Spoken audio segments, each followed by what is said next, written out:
ating mixture ng sapin-sapin. Nilagyan ko na po yan ng pinaghalo-halo po yan.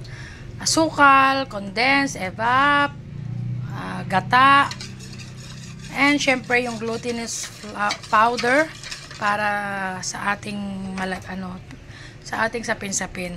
At ayan, at ipag-aano ko na po siya. Hahati-hatiin ko na siya sa tatlo para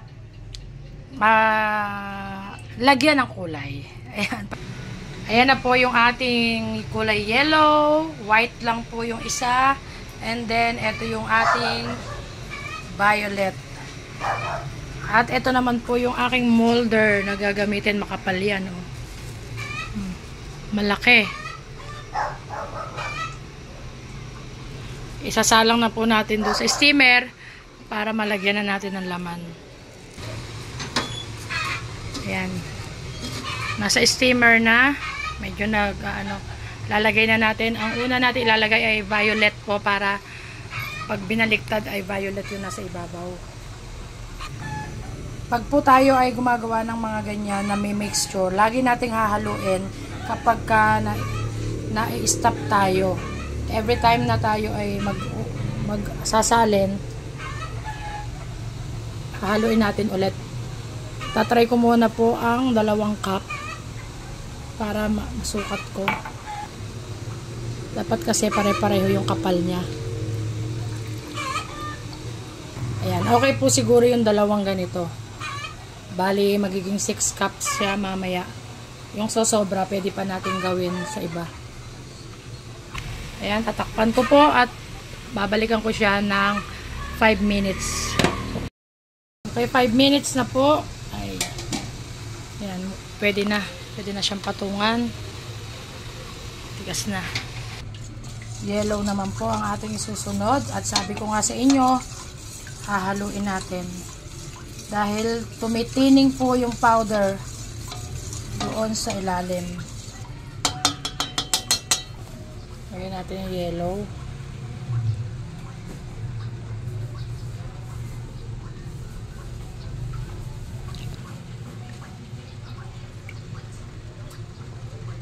Kaya pag nilagay natin yung mamaya yung white, tama lang yung allowance niya dito. Ayan, another 5 minutes again.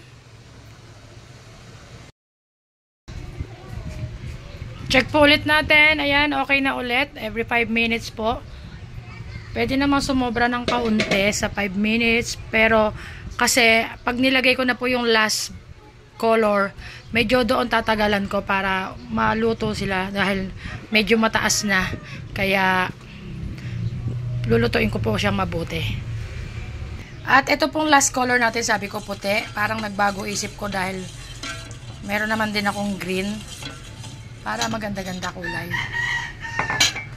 And again, sa mga hindi nakarinig doon sa una kong sinabi, hahaluin nyo po yung mixture every time na inyong ay gagamitin na o lulutuin na kasi na-i-stack yan sa ilalim.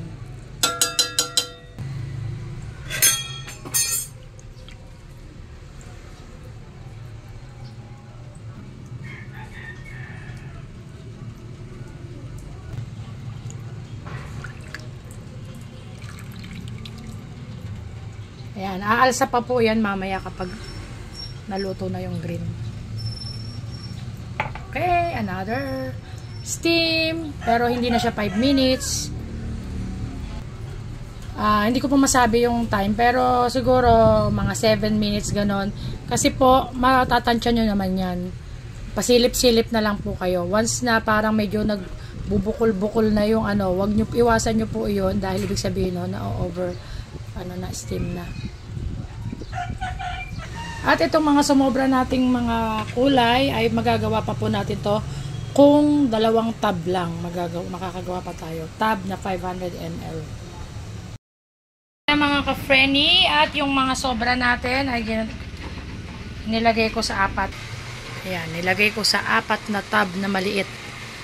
Hindi na po yung tab na 500 ml. Mga ka-frenny, saktong-sakto lang dun sa 4 na tab na bilog na to. yung sumobra natin na mixture. Diba? Pwede pa yung pambigay, pambenta. Pwede pa ibenta yan ng extra bukod dun sa order na malaki. Dito ba? Yan. Sige po. Hanggang dito na lang po muna yung ating sapin-sapin tutorial. Sige po.